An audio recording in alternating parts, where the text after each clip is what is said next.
Hello, Pastor Deborah here again, and we're coming to you, the Agape Love Ministries, here on the YouTube channel of the Hidden Kingdoms, with another wonderful episode from the School of Light, in its story called It's Time. It's about me, Pastor Deborah, and my own personal spiritual death as Jan, and resurrection spiritually as Deborah. It's a true story, and it demonstrates to you how spiritual transformation occurs and what it's all about, and the new things that you have to learn in your new identity.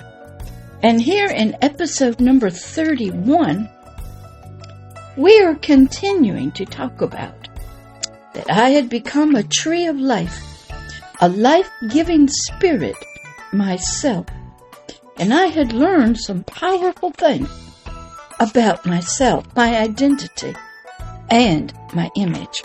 I had learned that I was to become a god myself, and I was to overcome spiritual things and overcome and work with my own soul.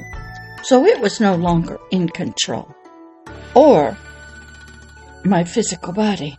And in episode number 30, we had just learned that I was to have many, many things in this new spiritual life that I would have to learn. I had to learn that, number one, I was to eat spiritually of the tree of life, which was in the middle of the Garden of Eden still. I didn't even know what spiritual eating was until I had some spiritual visions about it. One was this one. It is powerful, so listen. And then we'll get into the teaching. One Sunday morning I had gone to a church, and I listened to the pastor. He was talking about all the wonderful community programs they did, organizations they helped, and then he went into what they did internationally. And they had orphanages and feeding places and schools. I thought he did a marvelous, marvelous job explaining what the mission of this particular church was. I had no complaints. They sounded excellent.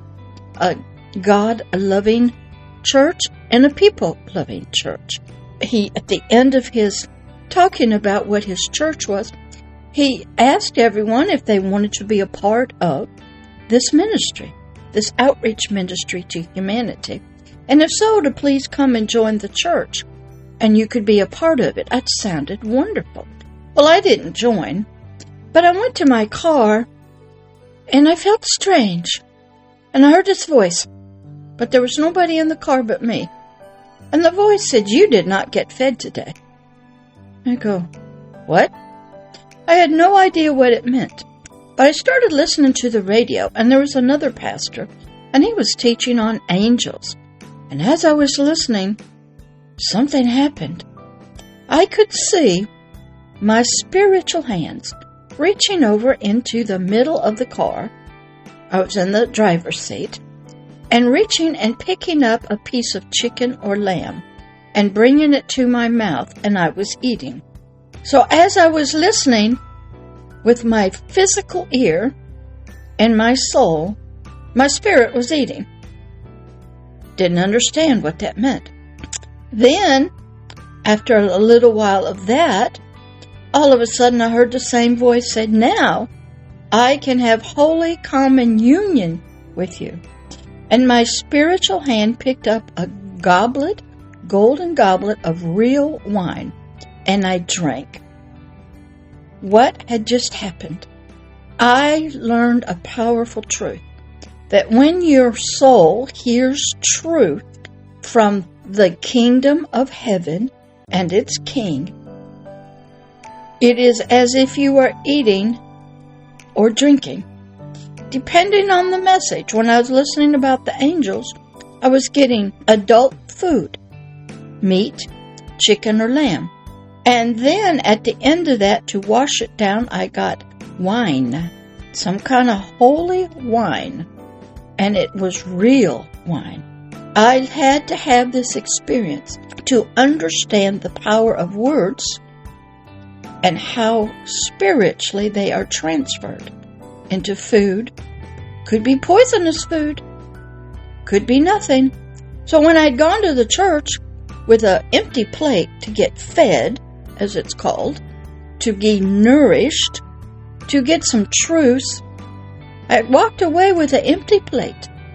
Didn't even know it spiritually, but my great Father and my teacher, the Holy Spirit, knew. So that was how I learned the power of a new image and likeness and the power of words and learning. So here, when Deborah became alive and Jan had died by my own will, as the story has told us, I had to learn how to spiritually listen to, hear new words. Even if you said one word, like church or pastor, or we'll say imam or teacher, there had to be another deeper meaning to it for my spirit. Then, number 2, I had to learn as this new identity that I would be given a crown of life, whatever that was, and I was to hang on to it and wear it in battle, in prayer, and wear it unto death, which showed that I was always a royal member of the King's family, of the kingdom of heaven. His words, this king, were embedded in this crown, and I was to wear it no matter what. It must have been a powerful, I never saw it, but I had many opportunities to wear crowns. Of course, they were not real crowns, but I would take these crowns into the jails and let the women wear them in Bible study. You should see their facial expressions when they believed they were queens or princesses. It's excellent.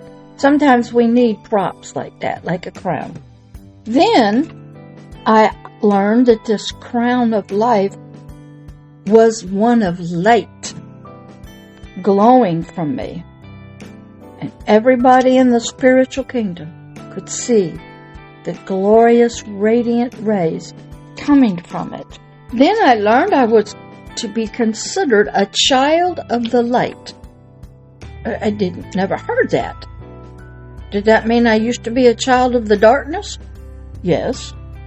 That there was no light in my spirit? Yes. Jan had no light. Jan was a horrible, evil creature that she created, but it was my middle name.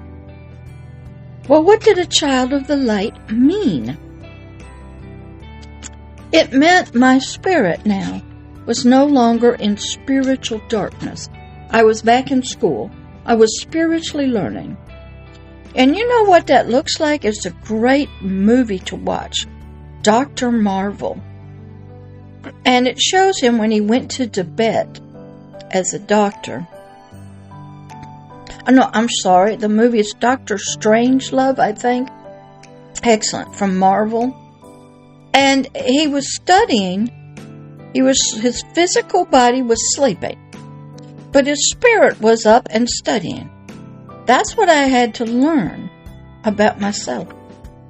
And I did learn that in another powerful personal experience years before this.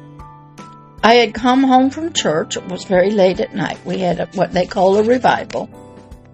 And I sat down and turned on the TV and got a plate of chicken or something to eat. And all of a sudden in front of me was me. And it said to me, I don't eat that earthly food, and I don't watch television. I couldn't believe it. I was being reintroduced to, or introduced to for the first time, another realm, the realm of the spirit. I could see it, hear it. I saw myself, and myself talked to my soul.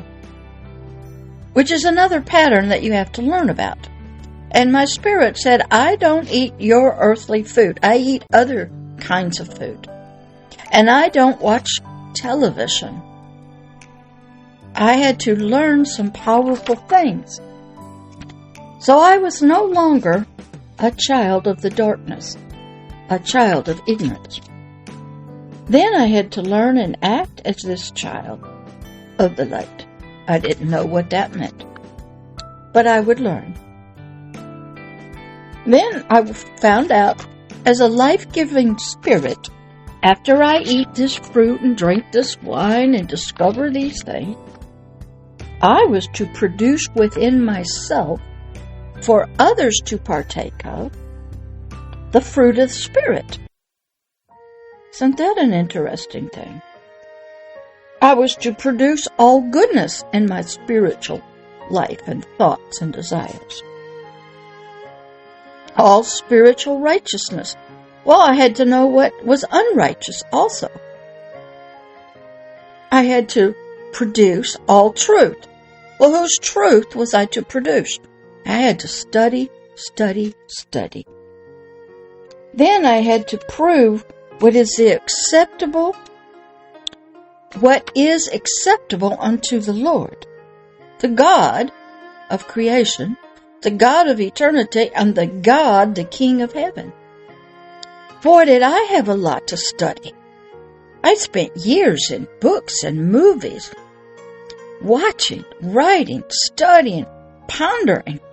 Sometimes I would take one word, like what does the word God mean? What does the word Lord mean? And I would look it up in the Webster's dictionary or the Strong's Concordance. I was a studier. I had found a master teacher, the Holy Spirit, and God Himself to teach me. And sometimes I had no clue what I was to learn or what it meant, so I'd have to ask God. I got used to asking God, what does this mean? Are you behind it? What is really going on? Because early on in this journey, I had discovered something. I was ignorant. And I had a lot of darkness and ignorance in me and confusion. And I prayed a prayer that I didn't want any of that in me. And I wanted to be clean and bright. And I wanted no shadows of darkness or confusion or vanity or fables or traditions in me. But I didn't know what they were. So if you pray that prayer that you want to be clean in all areas of your life and know the truth, God will help you. He has many ways of helping us. So as a child of light, I was learning that I had to learn a lot. And then I had to learn that I would be given freely to eat what they call the hidden manna, the bread of life. And I would be given a white stone. I don't know what that one's about yet. And in this stone was my new identity, my new nature, my spiritual identity was written in it, which I would learn no man knows what it says, except he who receives it. I had a lot to receive, to understand, to learn, to study, and I still do.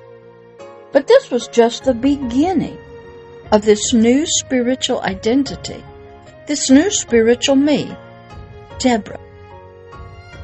This was a wild ride, if you've ever know what I mean. But you too will have to take this sooner or later, either during your earthly life or after. Sometimes people get it after, when they step out of the darkness of their soul and their physical body, and they see the light, and they step into the light, and they discover things they never heard of. So there's a lot to learn. We are very ignorant in so many things, but yet we can also be smart. Our soul can be very intelligent, smart, but very dark in truth and light. All right, that ends this episode of number 31, and we'll pick up in the next one in more things that I had to learn, and so will you. All right, talk to you later. Bye-bye.